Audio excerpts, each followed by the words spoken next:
Imagine waking up tomorrow morning and hearing a breaking news alert that changes everything. The headline says America's debt problem has reached a critical point. Most people would probably shrug and continue their day. After all, we've heard about debt for years. Politicians talk about it. Economists argue about it. News channels mention it briefly before moving on to the next story. But what if this time is different? What if the debt issue isn't just another political debate but the beginning of a financial transformation that affects every paycheck, every retirement account, every mortgage, and every dollar sitting in your bank account? For decades, the United States has enjoyed a privilege that few nations have ever possessed. It could borrow enormous amounts of money while the rest of the world remained confident that repayment would never be a problem. Investors bought U.S. Treasury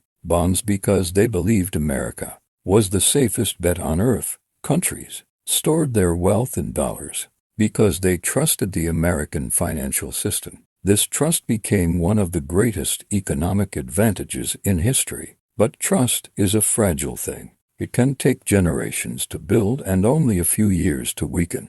The numbers involved are almost impossible to comprehend. America's debt is no longer measured in billions. It is measured in tens of trillions of dollars. Every second, interest accumulates. Every year, new borrowing is added to old borrowing. The debt grows larger, while politicians continue debating solutions that rarely address the core issue. Most citizens never think about these numbers because they seem distant and abstract. But eventually, massive numbers become real-world consequences. Imagine a family earning $100,000 per year while carrying millions of dollars in debt. At first, lenders may continue providing loans because they trust the family. But eventually, lenders begin asking difficult questions. How will the debt be repaid? What happens if income slows down? What if expenses rise unexpectedly? The same concerns can emerge at a national level. Countries operate differently than households, but confidence remains essential. Once confidence begins to crack, financial conditions can change very quickly. Now imagine investors around the world starting to demand higher interest rates before lending money to the United States. Suddenly, borrowing becomes more expensive. The government must spend more money simply to cover interest costs. That means less money is available for infrastructure, education, healthcare, defense, and other priorities. To fill the gap, more borrowing becomes necessary. The cycle feeds itself. Debt creates larger interest payments, which create more debt, which creates even larger interest payments. But here's where the story becomes even more concerning. The government has another option besides raising taxes or cutting spending. It can create more money. On the surface, that sounds like a simple solution. If you owe money, print more dollars. Problem solved. Unfortunately, economics doesn't work that way. Creating money doesn't create wealth. It simply changes the number of dollars circulating in the economy. If more dollars chase the same amount of goods and services, prices tend to rise. This is where ordinary Americans begin feeling the impact. Groceries become more expensive, rent increases, insurance costs rise, utility bills climb higher. A paycheck that once felt comfortable suddenly feels inadequate. Families start cutting expenses, vacations disappear, savings shrink. People work longer hours just to maintain the same standard of living they enjoyed years earlier. The frightening part is that this process can happen gradually. There may be no dramatic collapse. No single day when everything falls apart. Instead, purchasing power slowly erodes year after year. The dollar still exists, bank accounts still function, stores remain open, yet each dollar buys a little less than it did before. Many people don't notice the change immediately because it unfolds slowly, but over time, the cumulative effect becomes enormous. History shows that no financial system remains dominant forever. Hundreds of years ago, Spain controlled vast wealth through silver and gold. Later, Britain became the center of global finance. Eventually, the United States emerged as the world's leading economic power. Every era seemed permanent while it lasted. Every dominant power believed its position was secure. Yet history repeatedly demonstrates that economic leadership can shift when debt, politics, and financial realities begin moving in the wrong direction. Today, some countries are actively searching for alternatives to the dollar. They are increasing gold reserves, expanding local currency trade agreements, building independent payment systems. None of these developments threaten the dollar overnight. However, they suggest that global financial relationships are evolving. The world is becoming less dependent on a single currency than it once was. What makes this situation unique is that America faces multiple challenges simultaneously: rising debt, aging populations, expensive entitlement programs, geopolitical competition, persistent budget deficits, slower productivity growth. Each challenge alone might be manageable. Together, they create a level of complexity that worries many analysts. The average American often assumes the government will find a solution because it always has before, and perhaps it will. America remains one of the most innovative countries in history. It possesses enormous resources, world-class businesses, and a highly productive economy. But even strong nations face difficult choices when debt reaches extraordinary levels. The question is not whether America is strong.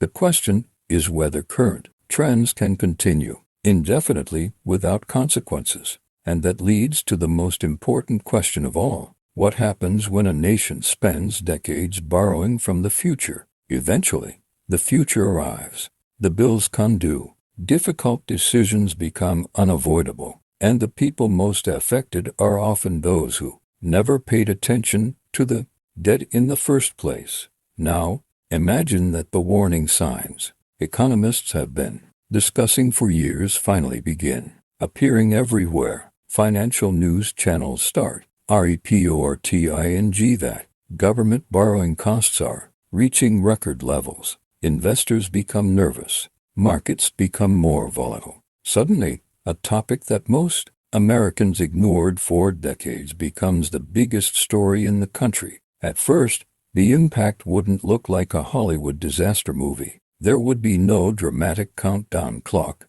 and no instant collapse. Instead, uncertainty would begin spreading through the financial system. Businesses would delay major investments because they wouldn't know what the future holds. Consumers would become more cautious with spending. Investors would start searching for safer places to protect their wealth. Fear itself could become one of the biggest economic forces. The stock market would likely be one of the first places where that fear appears. For years, many Americans have relied on their retirement accounts, pensions, and investment portfolios to build wealth. But financial markets thrive on confidence. If investors start believing that debt problems could slow economic growth or create instability, stock prices could experience sharp swings. Retirement savings that took decades to build might suddenly look much smaller. Millions of people who thought they were financially secure could begin questioning their future plans.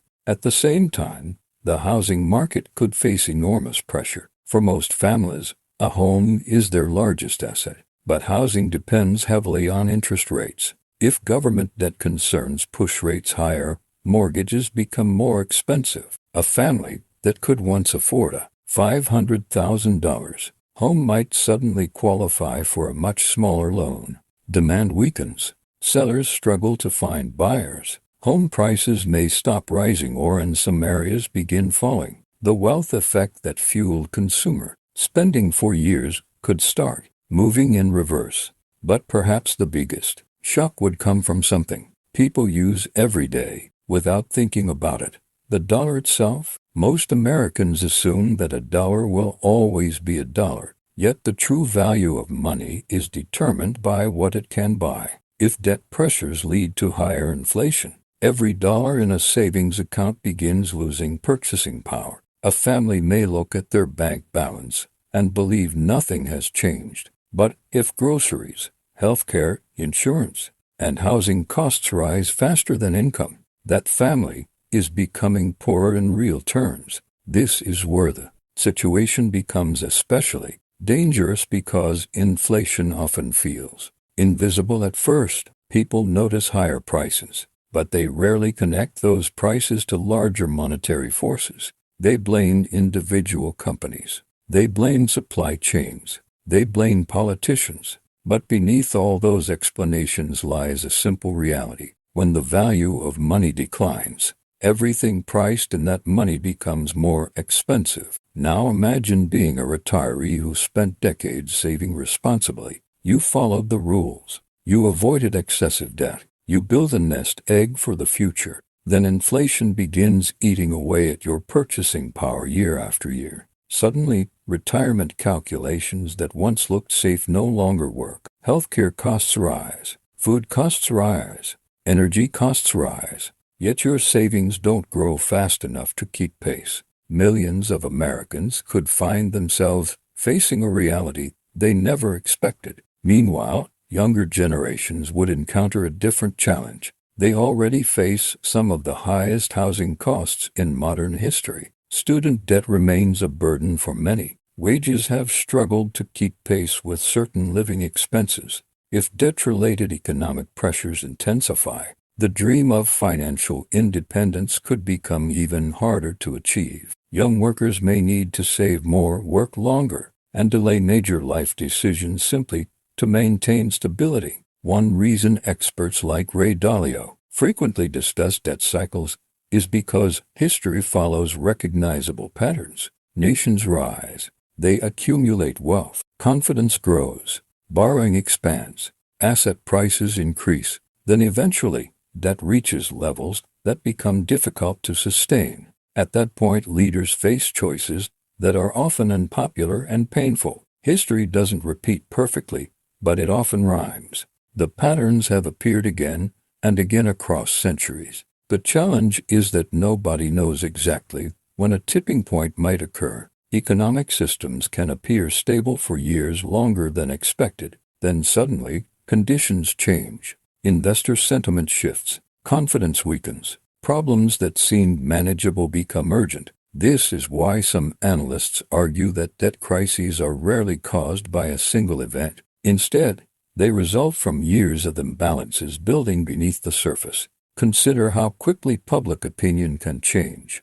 One day, everyone believes everything is under control. The next day, headlines trigger concern. Investors react. Consumers react. Businesses react. Confidence that took decades to build begins eroding much faster than anyone imagined. Financial history is filled with examples of situations that appeared stable until suddenly they weren't. The good news is that America still has significant advantages. It remains the world's largest economy. It continues to lead in innovation, technology, entrepreneurship, and capital markets. The dollar remains deeply embedded in global trade and finance. These strengths provide flexibility and resilience that many countries lack. But strengths are not the same as immunity. Even powerful nations must eventually confront economic realities. Perhaps the most important lesson is that debt itself is not the enemy. Debt can be useful when used responsibly.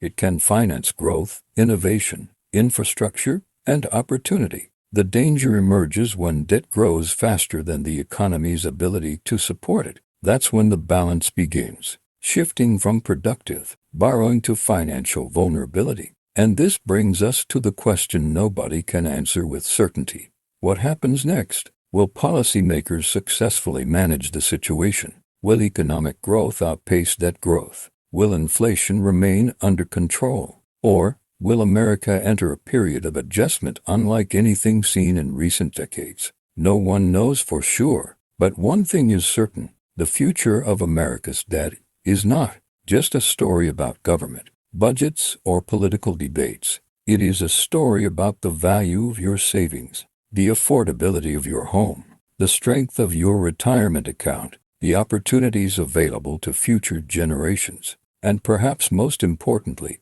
it is a story about the future purchasing power of the dollar itself. Because If America ever reaches a point where managing its debt becomes significantly harder, the consequences won't remain trapped inside economic reports or government offices. They will appear in grocery stores, gas stations, mortgage payments, investment accounts, and family budgets across the nation. And by the time most Americans realize what's happening, the transformation may already be underway. The question is not whether debt matters. The question is whether people will pay attention before the cost of ignoring it becomes impossible to avoid.